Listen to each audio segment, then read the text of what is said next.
ఉత్తరాంధ్రకు అనకాపల్లికి అక్కడికి ఎక్కడికో వెళ్తున్నారు అని కూడా మనకు వార్త కనిపిస్తుంది. అంటే పీపీపీలు మెడికల్ కాలేజీలు ఇవ్వడం అన్న దాని మీద ప్రభుత్వం పూర్తిగా డిఫెన్స్లో పడింది. ఇంక అందులో ఏమాత్రం సందేహం లేదు. మొన్న కూడా సిపిఎం శ్రీనివాసరావు కూడా ఒక వ్యాసం రాశారు. అంటే ఒక 5 కాలేజీలు మొదలయ్యాయి, 10 కాలేజీలు ఒక దశలో ఉన్నాయి. వాటిని ఏదో ఒక మేరకు చేస్తే పూర్తయ్యే పరిస్థితుల్లో మీరు పూర్తిగా ప్రైవేట్కి ఇవ్వడం ఏంటి? జీవో నెంబర్ 107 107 తీసుకొని వచ్చి జగన్ ప్రభుత్వం సగం సీట్లు సెల్ఫ్ ఫైనాన్సింగ్ చేస్తామని ఒక జీవో తెచ్చింది జగన్ ప్రభుత్వం ఉండగానే. ఈ కాలేజీలు ప్రభుత్వ కాలేజీలుగా ఉండగానే దాన్ని తెలుగుదేశం కూడా వ్యతిరేకించింది.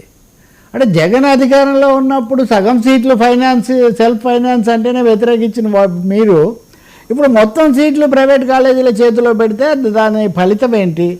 ఇక్కడ ఇది ప్రైవేట్ కాదు పీపీపీ అంటున్నారు, కానీ పీపీపీ ఇంకా దారుణం. పీపీపీ అంటే పేరుకేమో ప్రభుత్వం, దాని మీద పెత్తనం అంతా వాళ్ళది. అందులో సంవత్సరాల తరబడి దశాబ్దాలు దాదాపు 100 ఏళ్ళ దాకా వెళ్ళే పరిస్థితులు వస్తున్నాయి. కాబట్టి మెడికల్ కాలేజీలను కొద్ది కోట్లు ఖర్చు పెట్టి పూర్తి చేసే బదులు చేశారు అని దాని మీద ఆయన మొన్నేమో వాళ్ళు కొన్ని చోట్ల చేశారు. ఉత్తరాంధ్రలో అదర్వైజ్ మత్స్యకారులకు సంబంధించి అది కాకినాడలో కూడా ఉంది, అది పవన్ కళ్యాణ్ మీద కూడా ఉంది.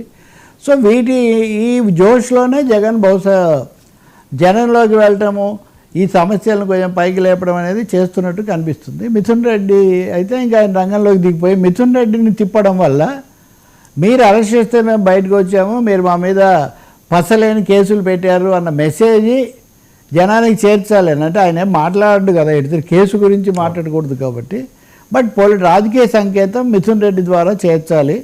రెండవది ఎంత లేదన్నా పెద్దిరెడ్డి రామచంద్రారెడ్డి ఫ్యామిలీ ఇదంతా మళ్ళీ పార్టీని కొంచెం గట్టిపరచుకోవడానికి పనికి వస్తుందనే ఉద్దేశం కావచ్చు. ఆయన నెల్లూరు పర్యటన పెట్టుకున్నాడు.